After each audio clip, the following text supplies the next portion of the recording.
Hey everyone, it's me again, Brittany, and I'm here today to film the mid-year book Freakout tag. I am filming this in August, so technically it's not mid-year anymore, but I honestly kind of wanted to wait until I'd read at least 50 books because that was like half of my secret goal, you know? And so for me, if I hadn't read half the books, how was I gonna do my mid-year book Freakout tag? There was no logic involved, but also I'm doing it now. Let's kind of jump in. I have so many books to talk with you guys about today, and I want to get it going. The first question is best book you've read so far in 2019, and for me, this one's kind of a tie. So we have Renegades by Marissa Meyer. This blew me away. I was so surprised at how much I loved this. Renegades is a world where there are prodigies, and prodigies are these people with powers, and they can fall into one of two categories, either the anarchists, which are sort of the supervillains, and the renegades, which are basically the heroes.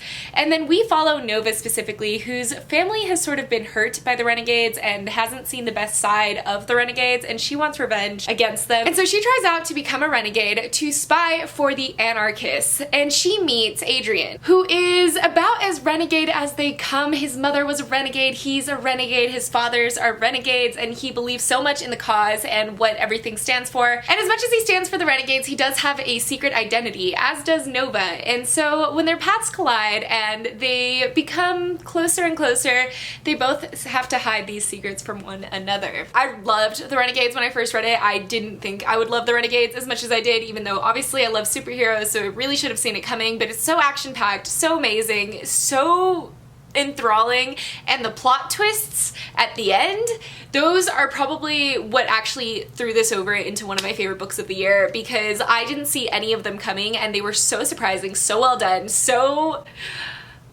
gripping. I'm surprised I haven't gotten into Arch Enemies yet, which is the next book in the series, and I really need to get onto it because I just know I'm going to love it. I'm gonna love it, so I should just do it. And the other one that's obviously tied for this position is Morning Star by Pierce Brown. What more do I have to say? I loved Morning Star. I love all of Pierce Brown's books. I've read, you know, the Red Rising trilogy, and that's all I need to know that I will always love Pierce Brown's writing. He is just so amazing. He has such a way of creating these believable and incredible characters. They're just these, I don't know, all the thought process that all these people have are so believable, and you just see such a different side of the world, and it's so cruel but understandable. It's just, I love it. I feel like I've said Red Rising's summary so many times, so I'm just not gonna say it. I'm gonna link it down below. If you haven't heard me talk about it before, just check out the link down below because, you know, it'll summarize it. But I feel like if I say this summary one more time, you guys are just, your heads are gonna explode because I've said it a million times. Number 2 is the best sequel you've read so far in 2019, and I again have 2 books that are kind of tied for this position. 2.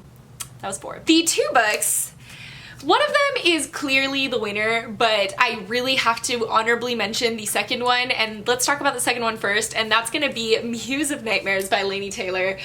This took me forever to finish, guys, and I finally read it in the reading rush, and I just had such an amazing time. I love Laini Taylor's writing. She is so lyrical and beautiful, and she has a way of making such atmospheric settings in beautiful places and magical places and places that you'd love to see for yourself. And I love that about her writing, but it was very slow, and for that reason alone, this one comes in second. Muse of Nightmares is another one. I feel like I've said the summary a million times, but just as a quick recap, we have Laszlo, who is the cutest baby, and he is a librarian, and he's absolutely obsessed with Weep, which is this lost city, think like Atlantis, and he is so obsessed with it even though no one else really knows if it exists or anything like that. And then when a convoy comes to his city going to Weep, they actually recruit him because he is one of the only people that knows so much about it, and they need help to solve a problem. And Muse of Nightmares is the second book. Obviously, we're talking about sequels right now, but it was just so good. I think that what's stand out about this is that there was a character that I absolutely despised in Strange the Dreamer. I didn't think that there was any kind of redemption that they could possibly have, and by the end of Muse, I felt so much for that character. I just understood where they were coming from. I really felt for them, and I think that that is just like a marking of how good Laini Taylor is at just wrapping your feelings around her finger. And then the clear winner was Gemina by Amy Kaufman and Jay Kristoff. This is the second book in the Illuminae files. I loved this. I loved this so much more than I thought I'd love it. I liked Illuminate quite a bit when I first read it, but obviously not enough to continue with the series right away. And I actually ended up picking Gemina up on audio because I've heard such amazing things about these audiobooks, and it was such an amazing decision. They have a full cast, and there is just, it makes it so atmospheric and wonderful, and you just, it's just really good. And what I really liked about it was that I followed along physically, so I got to enjoy both the amazing acting of the voice actors and the incredible, I didn't even mean to do that, but I flipped on a cool picture page, and the incredible pictures and atmosphere of the book itself. So it was a really good read. Gemina specifically follows different characters than in Illuminate. We are actually at the space station Heimdall in this one, which is something that we only hear about in Illuminate, and the Hypatia is on its way there, but that's kind of like a side quest in this situation because Bitech has infiltrated Hypatia, and Bitech is against, you know, what Hypatia stands for. So there's a lot going down, and Hannah and Nick are left to kind of fend for themselves and try to save Hypatia while also saving the space station Heimdall. And it's just amazing. I really like Hannah and Nick as characters. Hannah's just such a fiery rule breaker, but also just so intelligent. And we have Nick, who is actually a rule breaker because he's a criminal and he's at Heimdall as punishment, and they just have a very good dynamic, and I love watching them work together. And there's just so many interesting things that are discussed in this book. I love all the space talk in it. It just gets so scientific, but I also feel like I still understand what's going on, so that's always cool. Number 3 is a new release you haven't read yet but want to, and there are so many for this. As you guys know, I normally don't read new releases right away. I am a big backlist reader, I guess. There is one that came out this year that I am dying to get to, and I will definitely get to before the year is over, or I'm hoping I will, and that is The Priory of the Orange Tree by Samantha Shannon. Just look at how stunning this book is. I can't not read it. I am just so excited. I really don't know much about this. I know that it has a female-female romance. I know that there are dragons, and I know that there is a huge cast of amazing characters, but besides that, I don't know much more. I like to go into fantasies pretty blind, at least a fantasy like this. I just think it makes it more entertaining. You don't have as many expectations, so you get to just kind of go along for the ride. I was a little nervous initially, especially because of the size, but I actually just saw Spence from Common Spence read this right before the reading rush, I believe, and he loved it. I feel like he's not a big fantasy person, so if he loved it, I feel like I'm going to literally love this so much as well, and so I'm glad that I saw that because it makes me feel a little better. I can definitely trust Spence's opinion, so I need to get to this. Number 4 is my most anticipated release for the second half of the year, and for this one I have 2 because rules, I don't know her. The first one is going to be Dark Dawn by J. Kristoff. This is the 3rd and final book in the Nevernight Chronicles, and I'm not ready because he told us on page 1 of Nevernight what Mia's fate is, and I don't think that's gonna change. I think that he prepared us for it as best as he could in Nevernight, and he made us love her so much, and now he's just gonna like rip our hearts to pieces, which I'm okay with, but also I'm nervous. I'm just excited to see it because I love Mia, I love the Shadow Cat. The events at the end of God's Grave were insane. That plot twist, amazing. So I can't wait to see how it goes down. I think there's only 3 weeks left until it's actually out and in my hands, and it's just very exciting. Nevernight follows Mia Corvair, who is on a mission to get revenge for her family, who was unjustly ruined. Ruined is the best word to describe it because no, they're not all dead, and no, they're not all alive. So they were just ruined. And she is trying to get justice for them by becoming an assassin, and she has to go to a school for assassins, which is really cool. Not only is she learning to be one, she also has secret shadow magic where she can kind of warp the shadows around her and become one with the shadows. And not only that, but she gets the added bonus of having a shadow cat as a companion, and it is just the snarkiest, most amazing shadow cat, and he's probably my favorite part of the series. It has all the aspects that I really love. It has this badass, like very detached main character. It has amazing fight scenes. It has assassins and shadows and cats, and I'm here for it. There's even a shadow dog, wolf. Yeah. So, I mean, what else could I ask for? Nothing. And the next book that I'm really excited to come out for the end of the year is Queen of Nothing by Holly Black. This is the last book in the Cruel Prince trilogy, and I'm hyped. I've loved The Cruel Prince. I think that they are such amazing fast reads.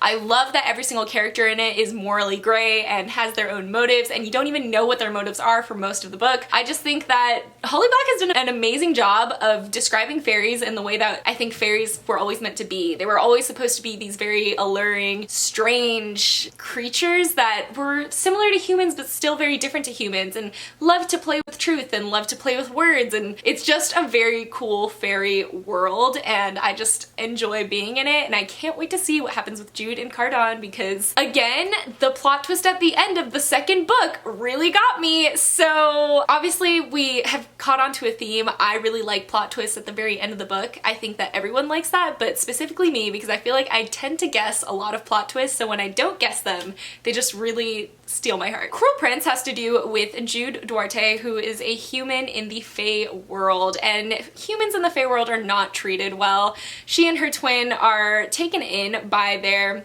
adopted Fae father, and he tries to give them the best life that they can have, but there's only so much he can do to stop the bullying around them. And Cardon is a prince of Fae, and he seems to be one of the worst of them and seems to give Jude some of the hardest times, and it just flourishes from there. There's just so much that happens, and I just love them all. So, and yes, Cardon does have a tail. We all try to ignore it. Let's just not talk about it. Number 5 is my biggest disappointment of the year so far, and that is gonna have to be Circle of Shadows by Evelyn Skye. I was so sad that I didn't love this. I was so sad at how I felt after this, because obviously last year Crown's Game was one of my favorite books of the year. It's one of my favorite books that I've read in a long time, and I just really went into this with high expectations. I thought that Evelyn Skye would just blow my socks off. I thought that she would definitely be one of my new just like favorite authors in general. I just loved her lyrical writing and the plot of Crown's Game. So when I went into Circle of Shadows, and her writing wasn't half as lyrical, and the characters were one-dimensional and seemed to just fit their stereotypes and just didn't seem real, and the magic system was just not, it's just, there was no limits, and there was just strange limitations, and it just went places that I really didn't expect it to, and the love story was just so, it was just so flat. It just fell so flat for me. Even now, like comparing it to Crown's Game, comparing it to the magic in Crown's Game, the romance in Crown's Game, the writing in Crown's Game, and the atmosphere of Crown's Game, and the plot, to top it off, of Crown's Game, I should have rated this lower. I think I rated it a 3 stars, but comparing the two, this should be so much lower. It just didn't meet almost any of my expectations, and I'm really sad about it. I'm hoping that maybe in the next book she does a better job. I just feel like this one felt rushed, and it didn't feel like her. It felt like her just trying to get it out, you know? I don't know. Maybe I'm being too harsh on it. But Circle of Shadows has to do with Sora and her Gemina Damon, and Geminas are sort of like parabatai in this world. They are like soul-bonded warriors, and they have been marked by the moon goddess to be warriors, and when they are sent out on their first mission and they encounter a sort of rebellion happening against their kingdom, everything that they stand for is put to the test, and everything they believe in is put to the test, especially their bond. And yeah, I just wish she'd done a better job. I also want to give an honorable mention to The Princess Saves Herself in this one by Amanda Lovelace. It wasn't like the most disappointing book I've ever read. I'm thinking of this more in the way that I had very high hopes for this poetry collection,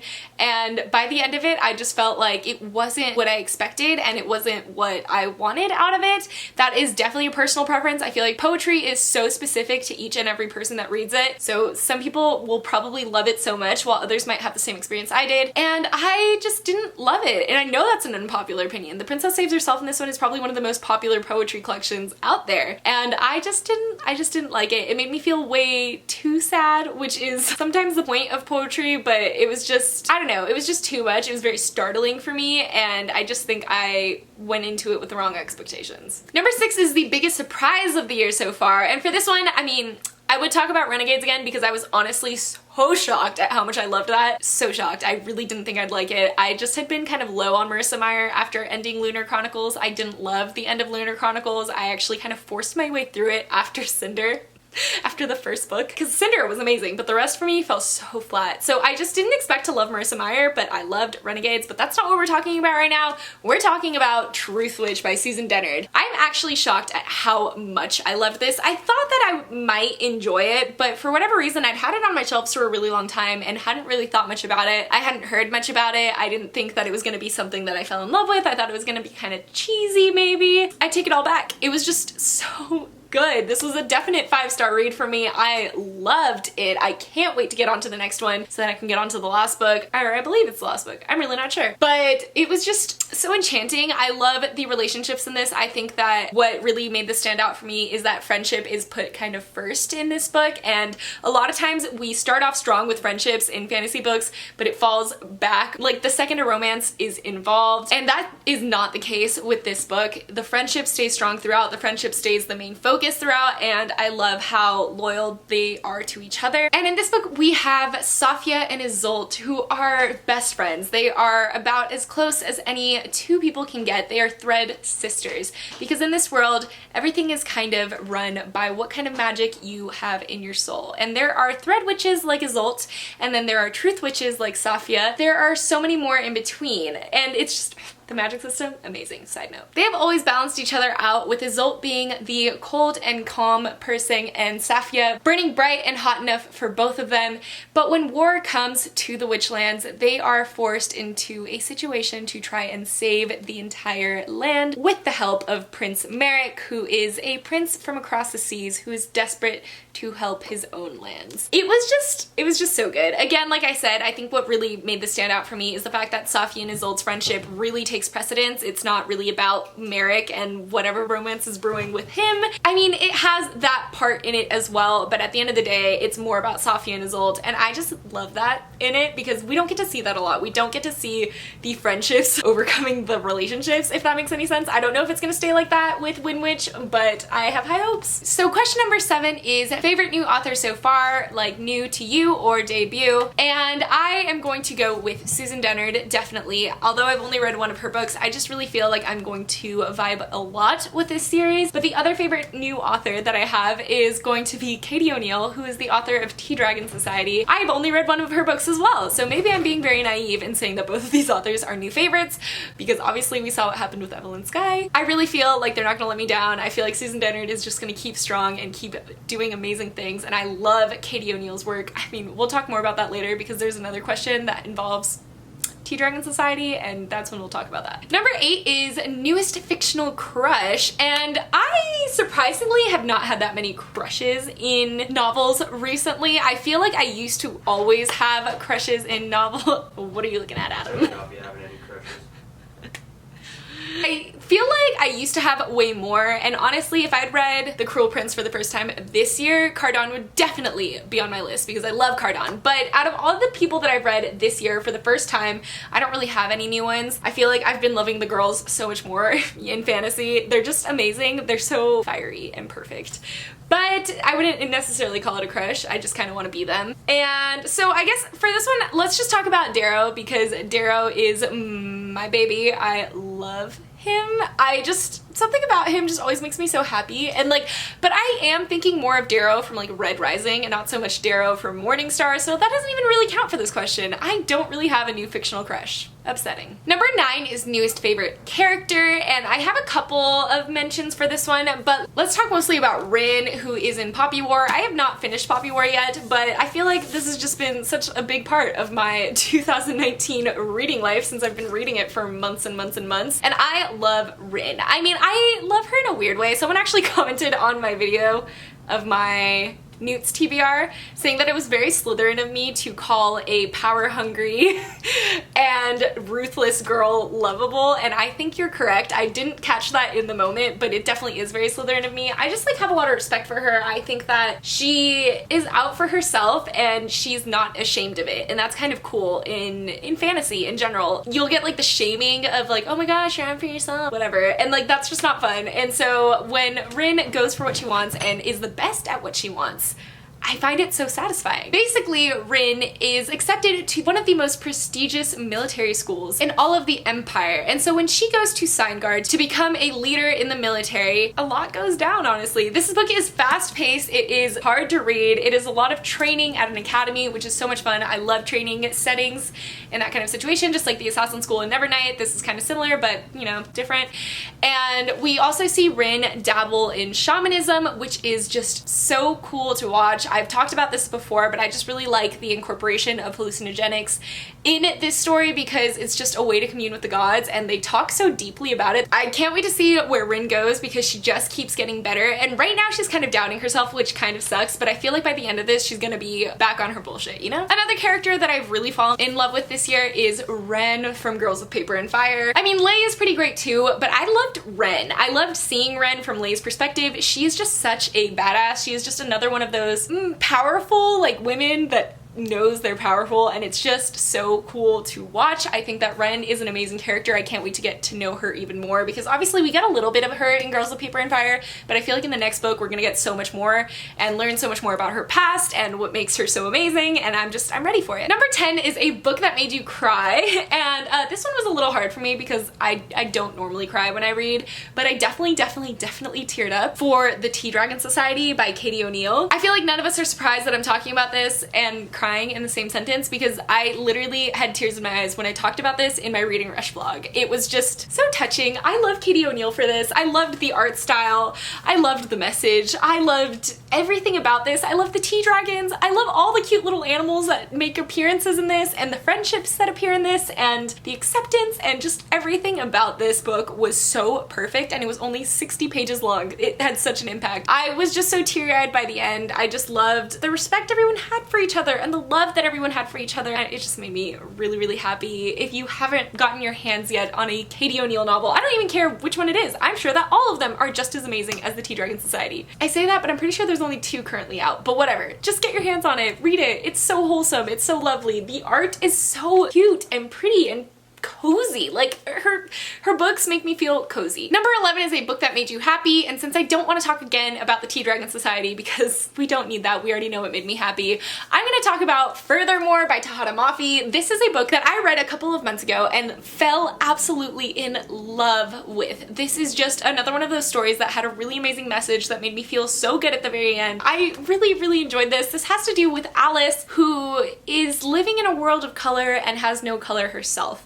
And in her world, color equates magic. The more colorful you are, the more close you are to the world around you, and the more magic that you therefore have. So when she is born with pale white skin and pale white hair and barely any touch of color in her eyes, people automatically assume she's never gonna have a connection to the world around her. And then her father goes missing and her life is turned a little upside down. But when she is then sent on a task into Furthermore, which is a dangerous and lawless land compared to her lovely land of Farrenwood, she gladly accepts it because she knows she's going to prove to everyone that she has magic just like everyone else, and she's going to find her father when everyone else had given up hope. And it is just so lovely. This is another story about cute little friendships, and I love how whimsical it is and how nonsensical it is. It is just so fun. It is kind of a twist, I believe, on Alice in Wonderland, and it is just so well done. I don't know how Tahada Mafi can think in the way that she does to write this. It is just so nonsensical, and I don't understand how people can have that amazing train of thought. It was so beautiful to read and to listen to. The audiobooks I highly recommend, and it just made me really happy. There were so many quotes in this one and in Witchwood that just stood out to me and are probably always going to be some of my favorites. Number 12 is the most beautiful book you've bought so far in this year, and for this one I just want to give a little shout out, an honorary mention to a book I didn't buy but I did receive and is probably one of the prettiest books I will ever receive, and that's Finale by Stephanie Garber. This is the Fairy Loot exclusive edition, and it is just so stunning. Like, besides that, the frickin' sprayed edges, like, they did not have to go this hard. They really didn't. They knew that we would have been happy with anything, but they went this hard. And I just, you know, I need to mention it because this is a frickin' stunning book. So I still need to read this. But in the meantime, let's just talk about how pretty it is, you know? And Finale is the 3rd book in the Caraval series. I'm not going to talk much about it. This isn't what I wanted to talk about anyways. I just wanted to say it was pretty. But let's go into the book that I recently bought that I think is the prettiest book I've bought this year, and that's gonna be Crown of Feathers, the Owl Crate exclusive edition. Someone was so lovely and let me buy their copy off of them because I didn't receive it because I hadn't gotten the Owl Crate box for that month, and it is just so stunning. I love how the phoenix looks with the black background. It just makes it stand out so much more. I love, love, love, love, love the like dark, dusty purple sprayed edges, and I love that it matches the bear book. Like, this is just such a beautiful book, and it is another one that I haven't read, so I have a problem where I like to just talk about how pretty books are and then I don't freaking read them. I know, I'm sorry. I'll try and do better. I'm excited to read this. I'm so excited to have this in my possession. I do have the ARC that Rhiannon so kindly sent me last year, and I need to read them, but I'm excited to own such a pretty copy of it. And I don't really know what this is about. I do know that there are phoenix riders, and that is kind of as far as my knowledge goes on it, so I'm sorry about that, but it does say, I am a daughter of death. From the ashes I rose, like a phoenix from the pyre. And question number 13, lucky number 13, my favorite number 13. What books do you want to read by the end of the year? And for this one, I literally wrote in my notes, literally too many. Literally too many. There are so many books I want to read by the end of the year. Every single book that is in my books I want to read in 2019 video that I haven't read yet, that's on my list. Those are basically the most important ones. I do definitely want to finish everything that's on that list. But besides that, any of the books that I talked about today, if I haven't read them, so I'm talking to you, Finale and Crown of Feathers, I want to read. I have high hopes that I'll be able to. I basically read like 30 books in between like 2, almost 3 months.